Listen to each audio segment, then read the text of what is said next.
Bonjour les Gémeaux et bienvenue sur votre escale Astro Tarot, guidance de vos énergies pour ce mois de février 2022. La nouvelle lune du 1er février vous ouvre des portes sur un horizon nouveau et plein d'espoir. Il est question ici d'aller voir plus loin en quelque sorte et d'agrandir vos perspectives. La conjonction à Saturne, planète de la discipline, incite à l'organisation et la patience dans ce qui demande à se libérer et ça peut être utile pour structurer vos projets. Le carré à Uranus, planète de la liberté, vous posera peut-être intérieurement question tout en vous invitant à évoluer dans vos principes ou croyances. Votre vision du monde peut changer ou en tout cas ce que vous avez à y faire. Uranus, qui maîtrise cette lunaison, reçoit un bel aspect de Vénus, planète de l'amour, des sentiments et des valeurs.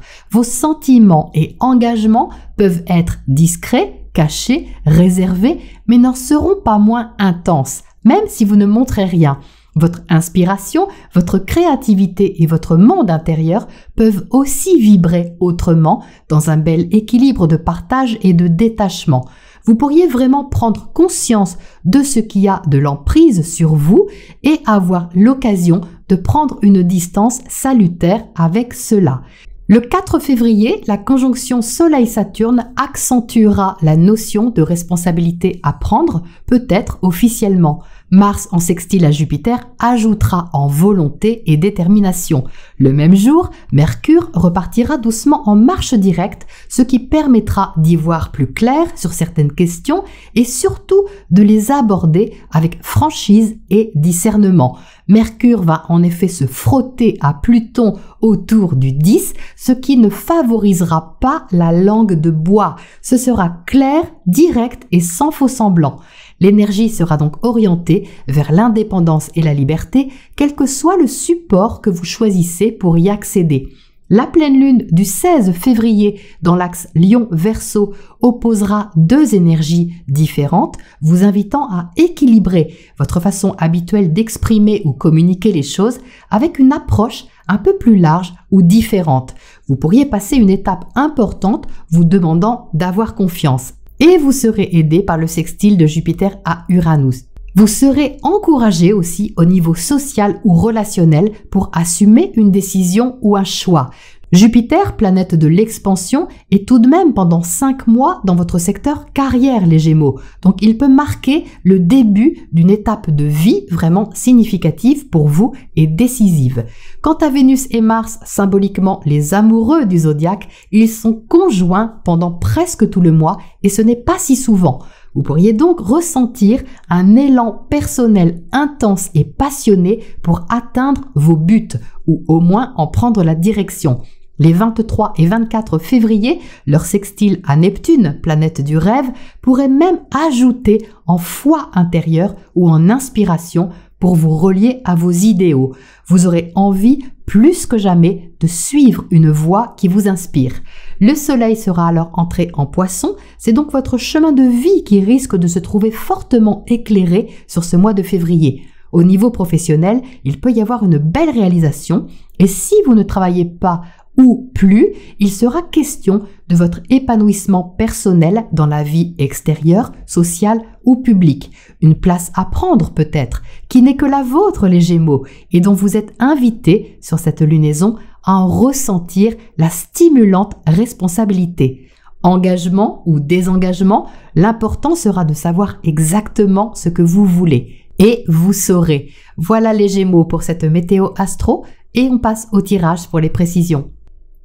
Alors les Gémeaux, voici les cartes qui sont sorties pour ce mois de février. Donc vous entrez avec une belle énergie de feu. Vous voyez ici, vous avez le 2 de bâton qui correspond bien à l'élan que vous pourriez ressentir, de vous mettre en mouvement, de vous mettre en action envers un but, envers un projet, quelque chose en tout cas qui vous motive. Regardez cette carte, ce personnage tient le monde dans sa main. Elle est prête à en découdre, elle est prête à se lancer, à interagir et à mener de front peut-être quelque chose qui est stimulant, motivant et relativement nouveau tout de même. Pourquoi nouveau? Eh bien parce que le 2 de bâton suit l'as de bâton. Ça veut dire qu'il y a déjà eu une impulsion, un éveil, une attirance, une énergie qui a été éveillée et que là, vous êtes prêt, vous êtes prête à aller un peu plus loin et à vous engager peut-être envers une direction qui vous inspire ou qui vous appelle. Donc ça correspond assez bien à l'emplacement de la nouvelle lune en secteur 9,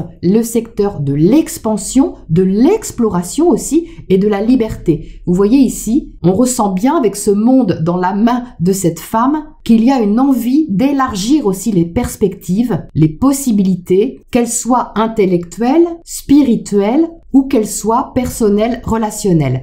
En dessous, vous avez le 4 de bâton, c'est pour ça que je parle d'engagement, parce que le 4 de bâton est stable. Il y a ici la célébration peut-être de quelque chose, ou au moins le fait qu'une chose soit actée, posée et demande à se stabiliser en quelque sorte. Et comme c'est votre attitude ici, vous aurez certainement à cœur de stabiliser ce que vous voulez développer ou faire avancer plus loin. C'est comme si vous aviez une certitude en fait. De toute façon, le 2 de bâton est à côté de l'as d'épée, donc il y a une certitude à propos d'une direction en particulier ou d'un projet en particulier. Vous êtes au centre avec le diable. Donc ça, c'est l'énergie centrale, globale, générale de ce qui vous porte et peut vous influencer sur ce mois de février. Et le diable qui est au centre du tirage symbolise ce qui a de l'emprise sur vous. Donc ça, c'est vraiment très large. Ce qui a de l'emprise, ça peut être quelqu'un, votre relation à quelqu'un. Ça peut être aussi des obligations qui ont de l'emprise sur vous. Ça peut être un travail, ça peut être une activité, ou ça peut être des pensées tout simplement qui ont de l'emprise sur vous.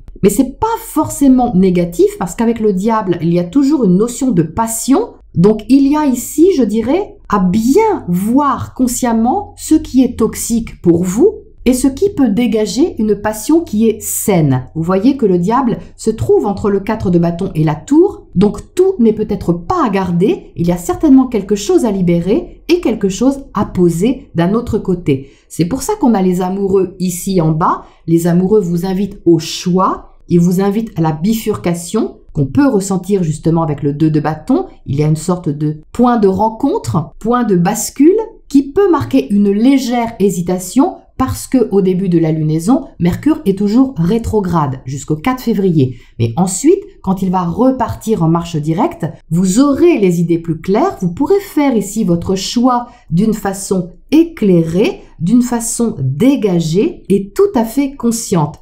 À côté, vous avez le 6 d'épée, donc le 6 d'épée parle justement de ce dégagement de l'esprit. Le choix que vous faites ou que vous allez faire, la décision que vous prenez, c'est pas forcément une décision spectaculaire, mais c'est tout de même assez significatif pour vous. Eh bien, cette décision vous permet d'aller vers quelque chose de tout de même beaucoup plus calme et plus harmonieux. Le 6 d'épée parle déjà d'apaisement, de quitter une sorte de conflit intérieur ou de quelque chose qui vous a posé question.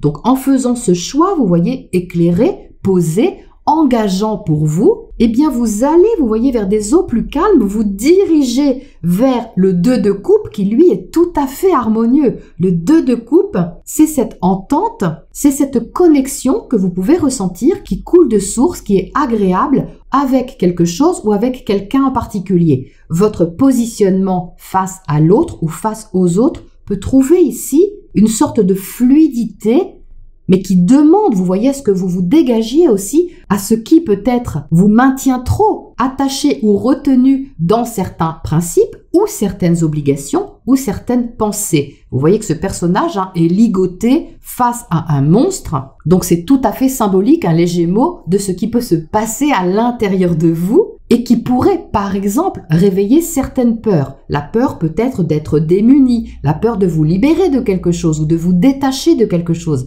Mais ici, on voit bien que c'est plutôt favorable et que vous êtes prêt aussi, que vous êtes prête à prendre cette direction qui est prenante d'une certaine manière, mais qui est tout à fait libératrice, et c'est bien ça l'important. C'est une position libératrice, une vision des choses libératrice aussi. Car vous avez la tour de l'autre côté, la tour dans le secteur relationnel va vous permettre d'accéder à des relations qui sont plus vraies, qui sont plus franches et qui sont libérées. Et de ce fait, c'est ça qui rend les choses plus harmonieuses. Alors peut-être qu'elles sont plus franches, que vous n'allez pas mâcher vos mots, mais en même temps, ça va vous permettre d'y voir clair et de voir sur qui vous pouvez compter et sur qui vous ne pouvez pas compter.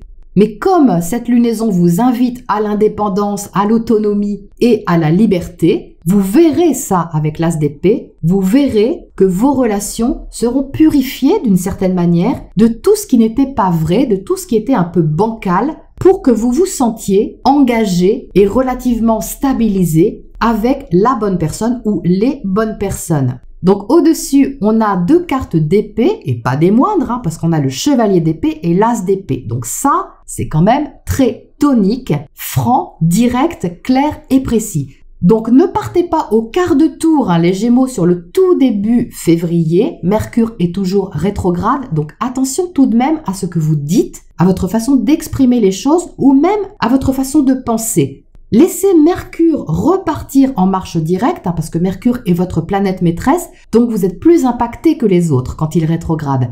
Donc laissez-le repartir en marche directe après le 4 pour exprimer, extérioriser ce que vous avez envie d'affirmer. Mercure sera en Capricorne, donc Mercure en Capricorne ne parle pas pour ne rien dire, le sens logique est présent, le sens pratique aussi, c'est comme ça et c'est pas autrement. Et quand Mercure va venir en conjonction à Pluton autour du 10 février, c'est là qu'il pourrait y avoir, avec cette combinaison ici, une sorte de libération ou de décision de fond qui vous permet d'avancer et de voir les choses de façon beaucoup plus claire, profonde et perspicace. Le chevalier d'épée ne mâche pas ses mots, donc vous voyez qu'il tend son épée ici, qu'il assume en quelque sorte avec l'as d'épée de façon très extériorisée, voire tranchante. Pour autant, ce n'est pas négatif, hein, les Gémeaux, je ne le ressens pas du tout comme ça. C'est plutôt une décision que vous prenez qui peut être ferme, mais qui est prise, je dirais, en toute connaissance de cause et qui surtout vous soulage, hein, parce qu'elle est quand même en rapport avec ce 6 d'épée en dessous et influencée quelque part par ce que vous ressentez, hein. Il y a quand même ici du sentiment, de l'émotion, de la joie aussi à faire avancer une thématique. Donc c'est ça qui quelque part va vous pousser à briser des chaînes, hein, c'est vraiment ça, pour ouvrir une fenêtre ou une porte sur une situation qui vous convient mieux ou une relation qui vous convient mieux. Donc ça remue les Gémeaux, mais ça remue d'une façon qui est tout de même réfléchie, qui est posée et qui s'appuie sur un choix soulageant, on va dire, et dirigé vers une harmonisation des choses. Alors, qu'est-ce qu'on a pour commencer sur ce diable au milieu? On a la progression, donc avec les escaliers. Donc là, ça confirme bien l'énergie globale du tirage, c'est-à-dire que votre envie, c'est tout de même de faire évoluer une situation, d'aller voir un peu plus loin ce qui se passe et d'agir en conséquence. Donc ça, c'est très beau, hein, parce que ça peut vous mener justement à une sorte d'éveil, de compréhension aussi plus large des choses, en développant en même temps votre confiance, hein, parce que la progression en résonance avec les cartes de bâton vont vous donner confiance pour avancer, pour grimper ces marches et voir ce qu'il y a en haut. Alors, qu'est-ce qu'on a à côté de cette tour ici sur le côté, dans le secteur relationnel ? On a le recul avec le phare. Donc ça, pour moi, c'est la distance que vous prenez avec l'autre ou avec les autres qui est saine. C'est ce que je vous disais tout de suite. Vous allez voir sur qui vous pouvez compter, sur qui vous ne pouvez pas compter, mais vous allez le voir autrement. Il y a quelque chose qui s'éveille ici et qui devient plus sain. Ça devient plus sain parce que vous avez l'as d'épée qui vous apporte la clarté, le discernement, et parce que vous avez conscience sur ce qui a de l'emprise sur vous, et que ça peut vraiment se libérer d'une façon assez marquante.